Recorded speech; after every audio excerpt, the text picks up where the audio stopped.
అయిపోయినట్లయితే మీరు భార్య భర్తలుగా కోట్లు రోడ్లు ఎక్కడానికి వీల్లేదు. ఉదయం గొడవ అయ్యేసరికి సాయంత్రానికి మీరు కలిసిపోవాలి. వాళ్ళు అడుగుతారు, రే మేము గొడవ అయితే మేము తట్టుకోలేక రకరకాలు నరుక్కునే వరకు పోతాంరా, మీరింత బాగా ఎలా సర్దుకుపోతున్నారంటే అప్పుడు మీరు చెప్పాలి, మేము యేసయ్యని నమ్ముకున్నాం, మేము ఎన్ని గొడవలు ఉన్నా మేము సర్దుకుపోతామని చెప్పాలి. చెబుతామా? అలా తయారై మీరు అలా తయారై చెప్తామని అడుగుతున్నాను. మన కాపరాల్లో నన్ను చెప్తున్నాను, దేవుణ్ణి కనపరచాలి. ఇప్పుడు ఉన్నాను, మా కాపురంలో కూడా గొడవలు ఉంటాయి. మా వైఫ్ ఏం తిరగ మాట్లాడుతుందా? అది అప్పుడప్పుడు తిక్కలేగిపోయి మాట్లాడదా నేను సీరియస్ చెప్తున్నాను. మా లైవ్ కూడా చదువుతుంది నాకు తెలిసి. అప్పుడు తిక్క మాట్లాడుతుంది. ఈ తిక్క నాకు తిక్కలు ఎగిసిపోతాం, కోడితే గోడ కంటిపోద్ది అనుకుంటున్నారు, కానీ కొట్టలేం. ఎందుకు? యేసుప్రభువుని నమ్ముకున్నాం కాబట్టి.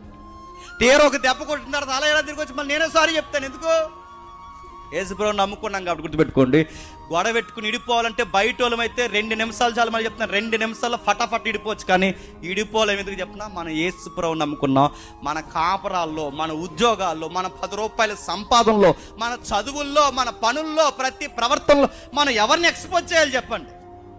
ఇది ఆయన గుణాతిశయం. ఇది చూపించమనే ముందుగా ఎవరిని పిలుచుకున్నాడో తెలుసా? ఇశ్రాయేలుని పిలిచారు. వాళ్ళు చూపించలేదు. ఇప్పుడు ఎవరిని పిలుచుకున్నాడో తెలుసా? మనల్ని పిలుచుకున్నాడు, మనల్ని కనపరచమంటున్నాడు.